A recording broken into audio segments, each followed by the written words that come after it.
Assalamualaikum warahmatullahi wabarakatuh.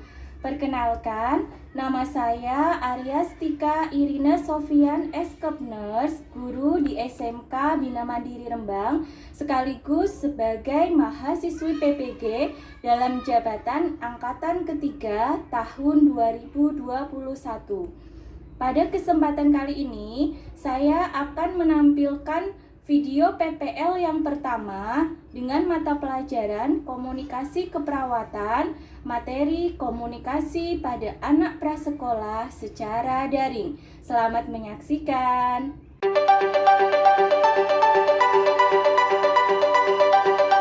Assalamualaikum warahmatullahi wabarakatuh. Warahmatullahi wabarakatuh.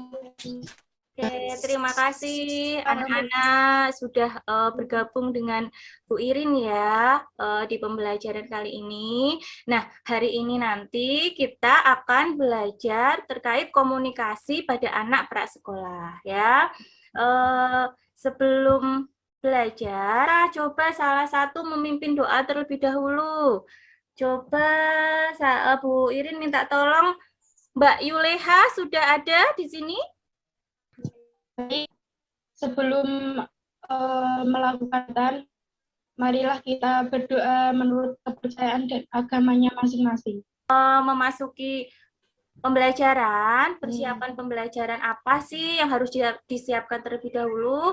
Yang pertama, safe and safety ya, karena di sini kita pembelajarannya daring, silahkan perhatikan kenyamanan dan keamanannya ya. Silahkan kalau yang pakai laptop untuk diperhatikan kabel-kabelnya, jangan sampai ada yang tergulung, jangan sampai ada yang perhatikan juga, jangan ada yang terkelupas, juga perhatikan juga untuk minuman, nanti takutnya tumpah terkena kabel. Di sini Bu Irin absen dulu ya untuk daftar hadir. Ya, untuk Mbak Yuleha sudah hadir. Sudah. Ya, terus Mbak Isnin sudah hadir. Mbak Isnin mana? Hadir, Bu. Ya, terima kasih. Masih ingat nggak materi yang sebelumnya kita belajar tentang apa? Masih Komunikasi. ya, komunikasi pada bayi berarti. Nah, untuk penilaiannya nanti apa saja sih yang Bu Iri nilai? Yang pertama, nanti ada nilai sikap kalian selama pembelajaran ya. Bagaimana keaktifan kalian, terus keaktifan dalam bertanya, keaktifan dalam menyampaikan pendapat ya. Terus ada penilaian kognitif juga di sini. Nah, untuk penilaian kognitif nanti ini nanti ada pretest ya, ada pretest dan posttest sebelum kita pembelajaran, terus nanti juga ada mengerjakan lembar kerja peserta didik juga ya, itu untuk kognitifnya. Dan untuk psikomotoriknya nanti ada praktikum komunikasi dengan anak prasekolah ya. Ini untuk kompetensi dasarnya nanti diharapkan ya anak-anak di sini bisa memahami perkembangan bahasa dalam komunikasi sesuai tingkat usia. Terus yang kedua nanti mampu mengelompokkan perkembangan bahasa dalam komunikasi sesuai tingkat usia.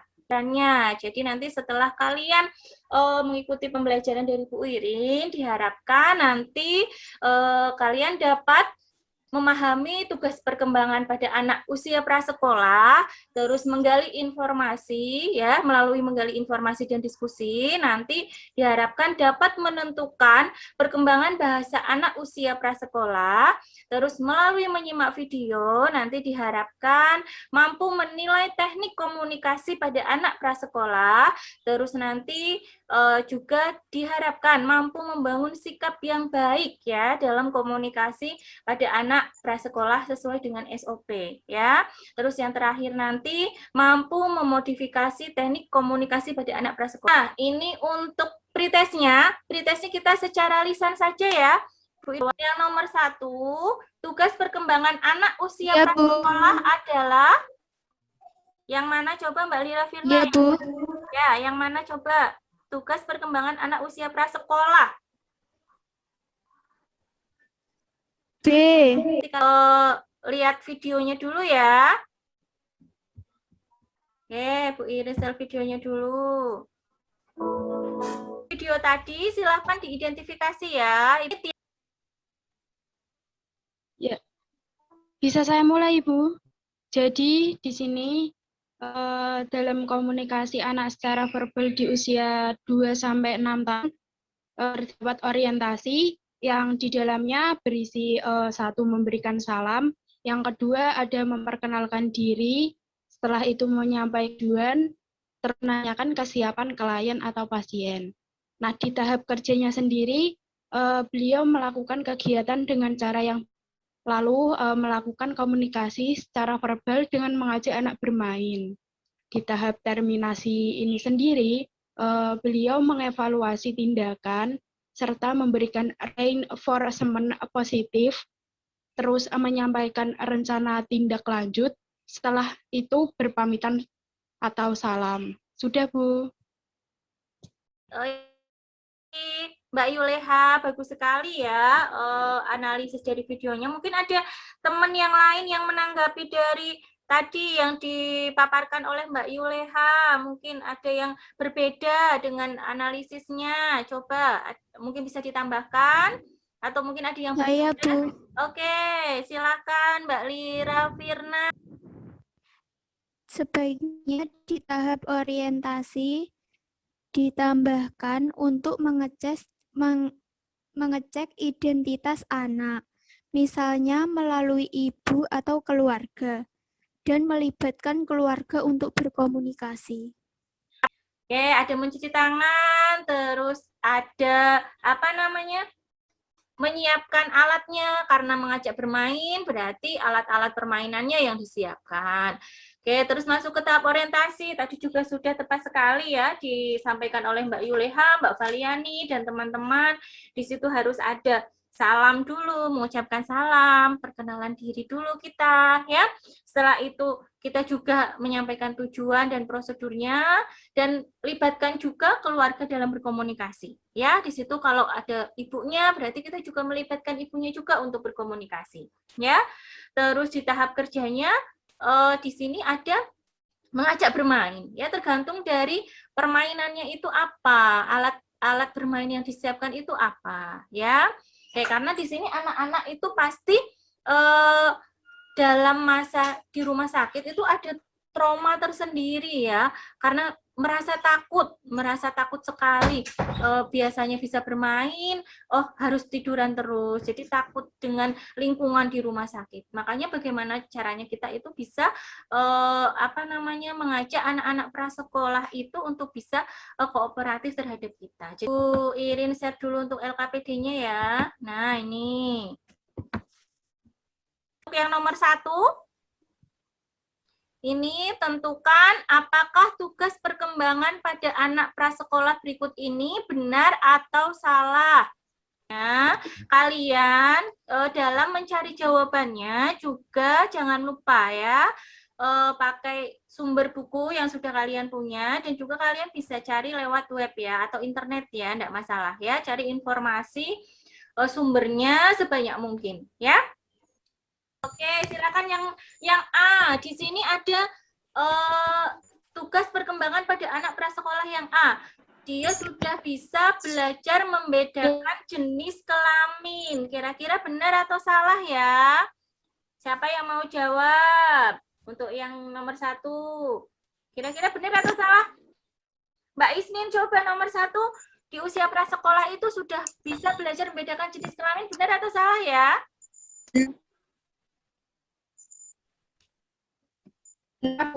Benar ya. Oke, terus belajar untuk berjalan. Tadi juga jawabannya tepat ya, salah. Ya, kenapa salah? Karena memang di usia 2-6 tahun sudah bukan belajar lagi, tapi idealnya sudah bisa berjalan ya.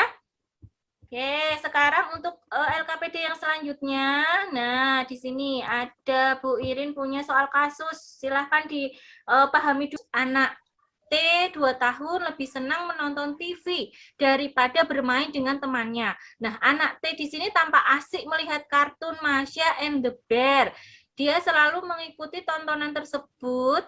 Ya, ibunya merasa cukup senang karena dengan melihat kartun tersebut, anak T bisa diam dan tenang sehingga ibunya bisa mengerjakan banyak pekerjaan rumah. Nah, ketika anak T diajak berbicara dengan tetangga, hanya bisa mengatakan satu kata, misalnya hanya mama, papa, mimi, ya.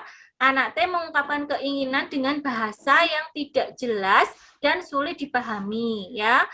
Hanya menunjuk benda yang dimaksud dengan tangan.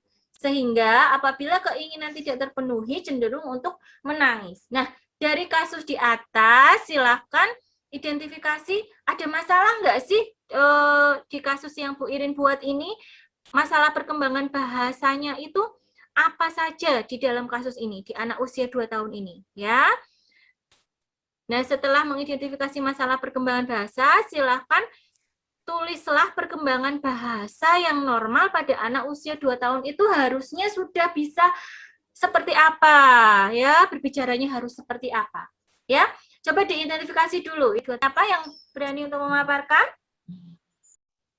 Anak T lebih suka menonton TV daripada bermain dengan teman-temannya. Ya, terus?